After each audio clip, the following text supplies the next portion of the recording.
ಚೆನ್ನಾಗಿರ್ಬೇಕು. ಯಾವುದೇ ಭಾಷೆ ಇರಲಿ, ಯಾವುದೇ ವಿಷಯ ಇರಲಿ, ಏನಾದರೂ ಇರಲಿ, ಹ್ಯಾಂಡ್ ರೈಟಿಂಗ್ ಚೆನ್ನಾಗಿರ್ಬೇಕು. ನೋಡಿ, ಒಂದು ಎ ಬರಿಬೇಕಾದ್ರೆ ಒಂದು ಲೈನ್ ಹೇಳ್ತೀವಿ, ಕೈ ಎತ್ತಿ ಇನ್ನೊಂದು ಲೈನ್ ಹೇಳ್ತೀವಿ, ಮತ್ತೆ ಕೈ ಎತ್ತಿ ಇನ್ನೊಂದು ಲೈನ್ ಹೇಳ್ತೀವಿ, ಹೌದಿಲ್ಲ? ಇದು ಒಳ್ಳೇದನ್ನೇ, ಇದನ್ನು ಕೆಟ್ಟದ್ದಲ್ಲ, ಎಲ್ಲ ರೈಟಿಂಗ್ ಚೆನ್ನಾಗಿರ್ತದ. ಆದರೆ ಕೈ ಎತ್ತಲಾರ್ದ ಬರಿಬೇಕು, ಹೈ ಸ್ಪೀಡ್ ರನ್ನಿಂಗ್ ರೈಟಿಂಗ್ ಆಗ್ತದ. ಇದನ್ನೇ ನೋಡಿ, ಇಲ್ಲಿಂದ ನಾವು ಸ್ಟಾರ್ಟ್ ಮಾಡ್ತೀವಿ, ಇಲ್ಲಿಂದ ಸ್ಟಾರ್ಟ್ ಮಾಡಿ ಹೀಗೆ ಮೇಲೆ ಹೋಗಿ ಕೆಳಗೆ ಬಂದು ಮತ್ತೆ ಇಲ್ಲಿಂದ ಬ್ಯಾಕ್ ತೊಂದು ಅರ್ಧಕ್ಕೆ ಹೋಗಿ ಲೆಫ್ಟ್ ಟರ್ನ್ ರೈಟ್ ಟರ್ನ್ ಮಾಡಿ ಇಲ್ಲಿ ಬಂದ್ಬಿಡ್ತೀವಿ. ಒಳ್ಳೆ ರನ್ನಿಂಗ್ ರೈಟಿಂಗ್ ಆಗ್ತದೆ. ನೋಡಿ, ಇಲ್ಲಿ ಇದು ಸ್ವಲ್ಪ ಬ್ಯಾಕ್ ಸೈಡ್ ಪ್ಲೇನ್ ಇಲ್ಲ, ಅದಕ್ಕೆ ಹೆಚ್ಚು ಕಡಿಮೆ ಆಗ್ತಾ ಇದೆ. ಇಲ್ಲಿದೆ ನೋಡಿ, ಇದು ನಂಬರ್ 1 2 3 ಬ್ಯಾಕ್ ಬರುದು 4 5 6 7. ಈ ತರ ಬಿಗ್ ಲೆಟರ್ಸ್ 26, ಸ್ಮಾಲ್ ಲೆಟರ್ 26 ಎಲ್ಲನೂ ನನ್ನದೊಂದು ಬುಕ್ ಇದೆ, ಅದರಲ್ಲಿ ಡಿಸೈನ್ ಮಾಡಿ ಕೊಟ್ಟಿದೆ. ಇವನ 26 ಡಿಸೈನ್ ಪ್ರಾಕ್ಟೀಸ್ ಮಾಡಿದ್ರೆ ಒಂದು ವಾರ, 2 ವಾರ, ತಿಂಗಳ ಹೈ ಸ್ಪೀಡ್ ರನ್ನಿಂಗ್ ರೈಟಿಂಗ್ ಆಗ್ತದೆ. ಒಳ್ಳೆ ಸೂಪರ್ ರನ್ನಿಂಗ್ ರೈಟಿಂಗ್. ಇಲ್ಲಿ ನೋಡ್ರಿ, ಇಲ್ಲೊಂದು ಶಬ್ದ ಬರೆದಿದೆ, big letters 26, small letters 26 use ಮಾಡ್ಕೊಂಡು ಸ್ಟಡಿ ಮಾಡಿ, ಪ್ರಾಕ್ಟೀಸ್ ಮಾಡಿ. ನೀವು ಬರಿಬೇಕಾದ್ರೆ ಈ ತರ ರೈಟಿಂಗ್ ಆಗ್ತದೆ. ಇದಕ್ಕೆ ಟೆಕ್ನಿಕ್ಸ್.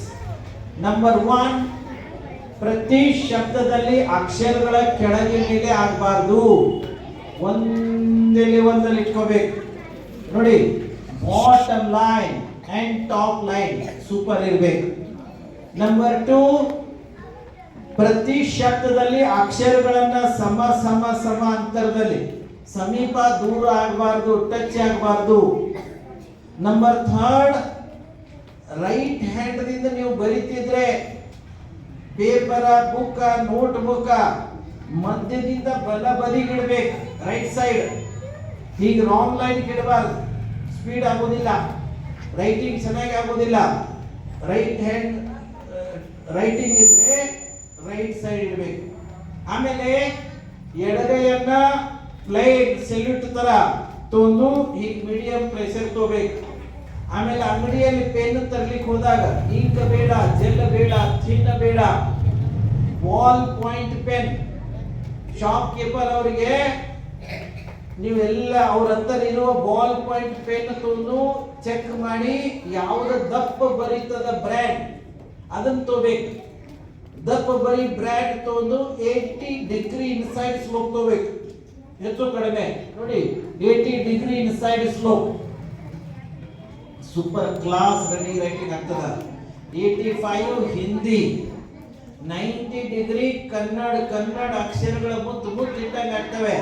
ಸೇಮ್ ಟೆಕ್ನಿಕ್ ಜಗತ್ತದ ಎಲ್ಲ ಬರ್ತವೆ. ಫಾಲೋ ಮಾಡ್ತೀರಾ?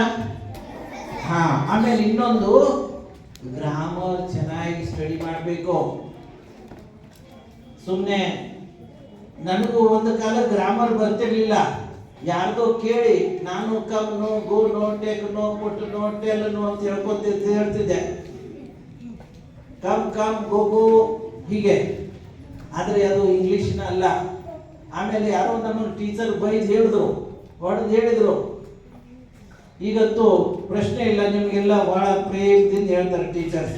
ನಮ್ಮ ಟೀಚರ್ಸ್ ಹಾಗಿರಲಿಲ್ಲ, ವೆರಿ ಸ್ಟ್ರಿಕ್ಟ್. ಏನು ಅವ್ರು ಹೇಳಿದ್ರು ನೋಡಿ, come no, go no, take no, put no ಅನ್ನುವಂಗಿಲ್ಲ ಅಂತ ಹೇಳಿದ್ರು. ಮತ್ತೇನು ಅನ್ಬೇಕ್ರಿ ಟೀಚರ್ ಅಂತ ಕೇಳಿದೆವು.